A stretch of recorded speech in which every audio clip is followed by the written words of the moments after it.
এই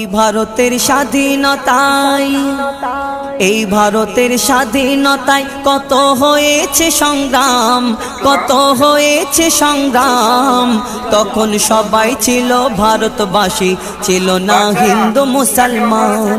তখন সবাই ছিল ভারতবাসী, ছিল না হিন্দু মুসলমান।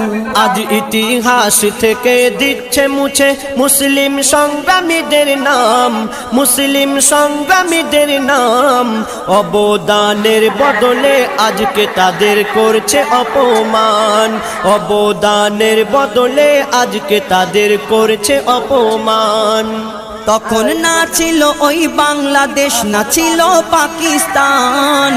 আন্দোলন করেছিল মিলে হিন্দু মুসলমান। কত ধর্ম, কত জাতি, কত ভাষার এই দেশ, শুধু মুসলিমদের বলছে